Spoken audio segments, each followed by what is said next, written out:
In this video, we will cover how to turn off and on the utilities to your home, specifically the water, gas, and electricity.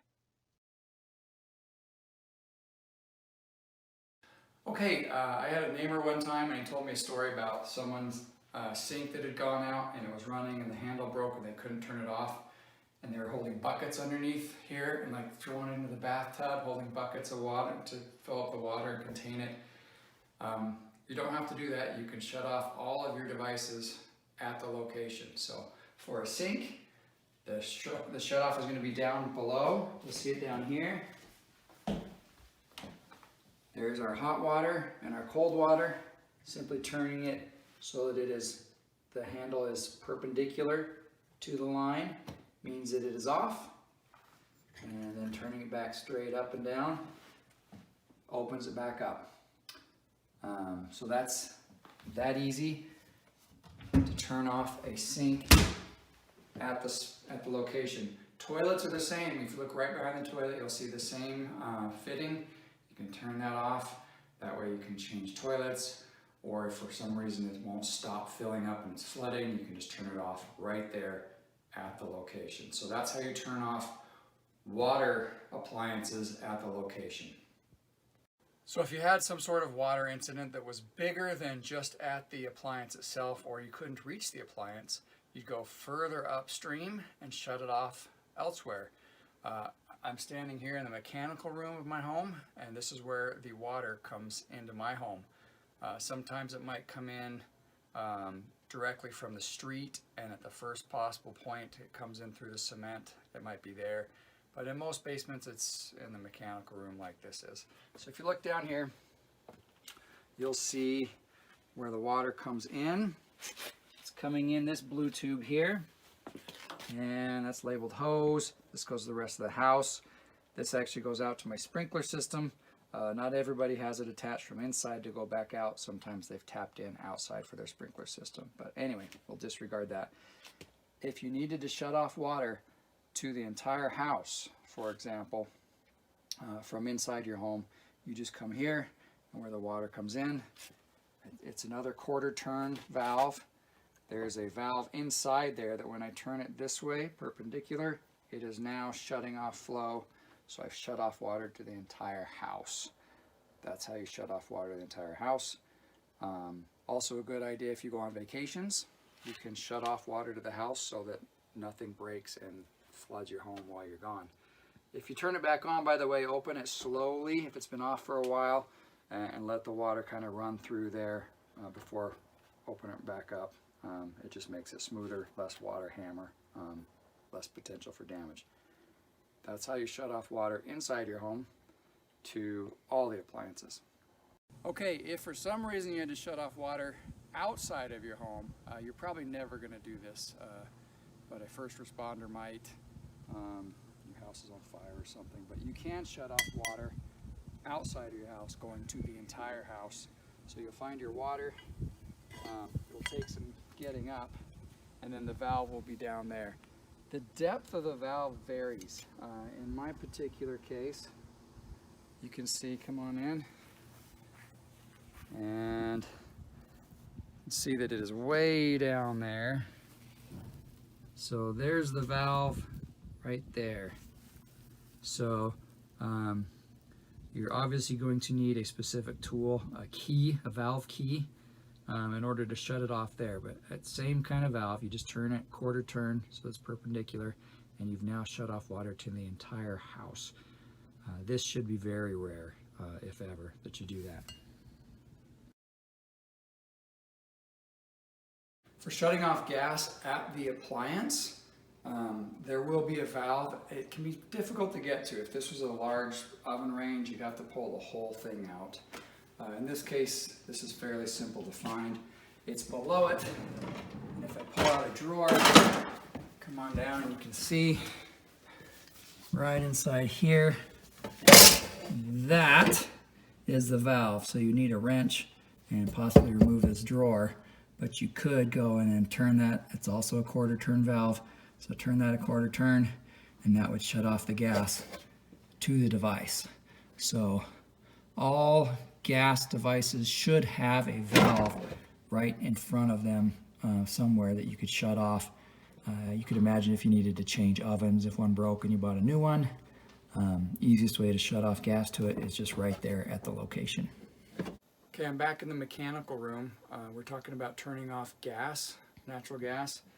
Here again is another device, a water heater and a furnace that both use natural gas, and they each have a valve right here so that you could turn them off at the location. Sometimes you will also have a master valve inside. I do not, but there might be a valve where the natural gas pipe itself comes into the home, so you could shut off all the gas to your entire house from inside. I don't have one of those. I just have one outside and then at each point of use. But sometimes you will have that inside your home. Now let's go take a look outside. Okay, to turn off gas to your entire home, you would come outside, similar to electricity. Your gas meter and the main where it comes into your home is going to be found at the front of the house or near the front of the side of the house. So pretty easy to find. It's just large, big meter like this. This is where it comes in, gets read to measure my gas usage and bill me, and then goes into my house. This other one just goes to a gas fireplace in my backyard. But anyway, to shut off gas to everywhere, there's this valve right down here, quarter turn. That one's pretty stuck. You know, I'm not going to turn it off right now because I think a couple devices are on that are running. But you turn this quarter turn that way, so again that it's pointed perpendicular, and then it would be off. Notice too that these two holes would be lined up. That's for locking something out when people are working on devices and they don't want it to be turned on while they're working on it. You could turn to the off position and then you could fit a padlock through that and lock it out. But that would shut off gas to the entire house. Probably should never even be done. Only if, say, your house were on fire or something would you do that, or you had a gas leak in there that they needed to fix. But normally you just shut it off at your appliance. But that's how you would shut it off to your entire house from the outside. Okay, for electricity, if you need to shut something off at the source, the best way is obviously just use the switch on the wall. For example, if I want to turn the power off to these lights, I just use the switch. So if it has a switch, you can do that. Now, if you needed to go further upstream, for example, if I needed to change out the switch or do some work on a device, I want to make sure the electricity is not going to turn on while I'm using it. You go further upstream to the power panel, circuit breaker, which should be labeled. For example, here's my dryer, so if I needed to do some work on my dryer, I could shut that off. It's that easy, and then you switch it right back on. Sometimes after a power surge or event, you might trip one of these circuit breakers, in which case as you go down the row and look, they'll kind of be, sometimes they're all the way off, sometimes they're kind of in the middle, not really on nor off. So it's a good idea after, if you've had your power go out, sometimes come down and check your circuit breakers, make sure that they're all the way on. If any of them are not quite all the way, kick it off and then back on, and that should reset the power. These funny looking ones are arc fault and GFCI breakers. Little bit, they're set to go off at a lower amperage than the other ones. Protection for bedrooms and areas where you work with water. You might be in water. Otherwise, this is what all the circuit breakers look like. Again, this is how you would shut off power further upstream to an entire circuit.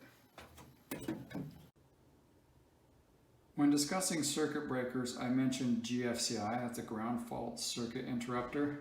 These are designed to shut off power at a much lower amperage to save your life, especially in areas they're required in areas where there's water. So in the bathroom, in a mechanical room, in your garage, all outside outlets are supposed to be protected by a GFCI.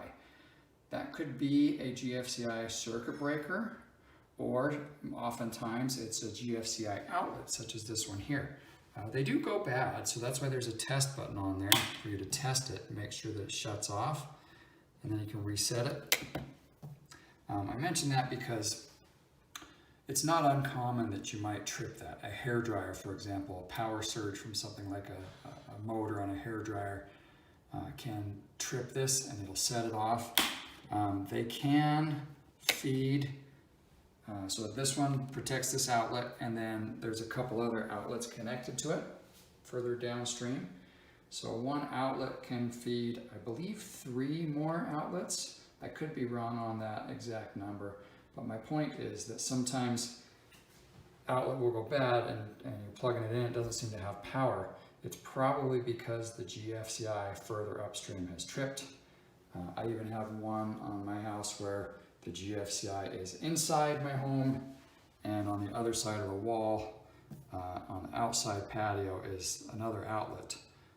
So in that case, if power went out to that outlet outside, I'd have to find inside where it's tripped, and it should be lit up. All the newer ones have a light on there, so it should be as easy as walking around to see if that, this one's orange, it's hard to tell on my screen, but it's not green, it's orange. Should be as easy as just looking for one that's lit up. Older ones don't have lights on them, so you might actually have to press the reset button on them, each and every one in the home, to find it. But that's what a GFCI is, and that's how you reset that. If it won't reset, it's bad, and you'll need to, well, have an electrician, or if you're familiar with electricity, do it yourself. But you would obviously shut off power at the circuit breaker, remove this, and replace it with another one. For electricity, if you needed to go further upstream from the circuit breaker, you'd go to the exterior of your house. This is, again, more rare. This would be more of a first responder kind of thing to shut power off to your entire home. You'd come on out. By code, these need to be accessible to the city and to the power company. So they have to be on the front of your home or within a few feet of the front of the home. So you're always going to find them either on the front or just around on the side. They will never be in the back, always near the front. So in this case, you just have to lift this up, just pull the handle in, and here's the circuits to just kill power to the entire home. Or if anything's connected outside, for example, I have a waterfall, anything connected outside might be here. But really, this big switch right there would kill power to the entire home. This other side it has a lock on it. That's for the power company. Don't mess with that. They don't want you in there. That's if they need to do any major service. But that's how you shut off power to your entire home from the outside.